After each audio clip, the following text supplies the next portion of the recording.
Hi friends, ನಾನಿವತ್ತು ನಿಮಗೆ ಕನ್ನಡ ಚಿತ್ರರಂಗದಲ್ಲಿ ಮಿಂಚಿ ಕಣ್ಮರೆಯಾದಂತಹ ನಟಿ ಹರ್ಷಿಕಾ ಪಣಚ ಅವ್ರ ಬಗ್ಗೆ ಮಾಹಿತಿ ತಿಳಿಸ್ಕೊಡ್ತಾ ಇದ್ದೀನಿ.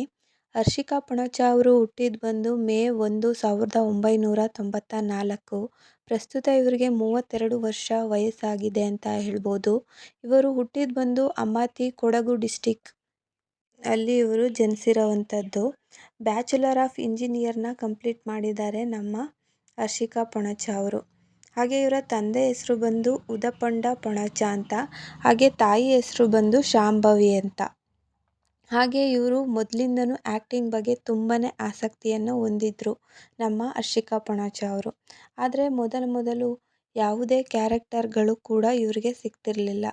ತುಂಬ ಸೈಡ್ ರೋಲ್ಗಳಲ್ಲೇ ಇವರು ಅಭಿನಯಿಸಿದ್ದಾರೆ ಅಂತಲೇ ಹೇಳ್ಬೋದು. ಹಾಗೆ ಇವರು Karnataka state film fair award ಕೂಡ ಬಂದಿದೆ ಒಂದು ಸಪೋರ್ಟಿಂಗ್ ಆ್ಯಕ್ಟರ್ ಆಗಿ. ಹಾಗೆ 2010ರಲ್ಲಿ ಇದು ರಿಲೀಸ್ ಆಯಿತು. ಅದು ತಮಸ್ಸು ಅನ್ನೋ ಮೂವಿಗೆ ಈ ಒಂದು ಸ್ಟೇಟ್ ಅವಾರ್ಡ್ ಕೂಡ ಬಂದಿದೆ. ಮದರ್ ತೆರೇಸಾ ಅವಾರ್ಡ್ ಕೂಡ ಬಂದಿದೆ, ನ್ಯಾಷನಲ್ ಅವಾರ್ಡ್ ಅದು ಕೂಡ. ಹಾಗೆ ಇವ್ರು ಮಾಡಿರೋವಂತಹ ಮೂವಿ ನೋಡೋದಾದರೆ ಜಾಕಿ 2010ರಲ್ಲಿ ರಿಲೀಸ್ ಆಯಿತು. ತಮಾಸು 2010ರಲ್ಲಿ ಅದು ಕೂಡ. ಹಾಗೆ 5 ಇಡಿಯಟ್ಸ್ 2011ರಲ್ಲಿ ರಿಲೀಸ್ ಆಯಿತು.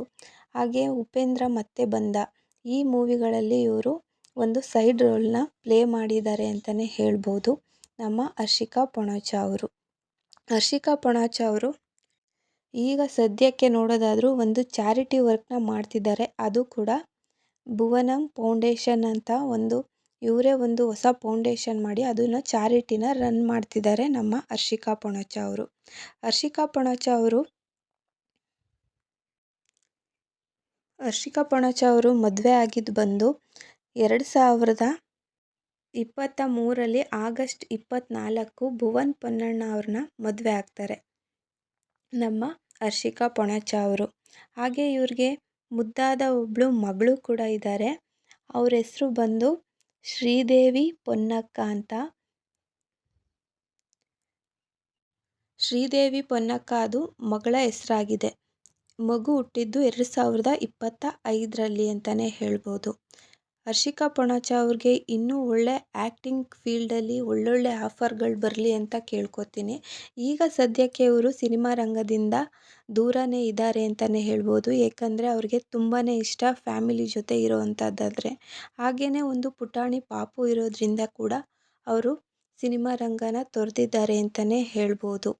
ಹಾಗೆ ಹರ್ಷಿಕಾ ಪಣಚ ಅವರು ಇನ್ನೂ ಜಾಸ್ತಿ ಮೂವಿಗಳನ್ನ ನಟನೆ ಮಾಡಲಿ, ಇನ್ನೂ ನಮ್ಮ ಕನ್ನಡ ಸಿನಿಮಾ ರಂಗದಲ್ಲಿ ಇನ್ನೂ ಚೆನ್ನಾಗಿ ಬೆಳೀಲಿ ಅನ್ನೋದನ್ನು ನಾವು ಕೂಡ ಹಾರೈಸೋಣ. ಈ ವಿಡಿಯೋ ಏನಾದರೂ ನಿಮಗೆ ಇಷ್ಟ ಆಗಿದ್ದರೆ ಲೈಕ್ ಕೊಡಿ, ಹಾಗೆ ಸಬ್ಸ್ಕ್ರೈಬ್ ಆಗಿ. ಈ ವಿಡಿಯೋ ನೋಡ್ತಾ ಇರೋದು ನಿಮಗೆ ಧನ್ಯವಾದಗಳು. Thank you for the watching.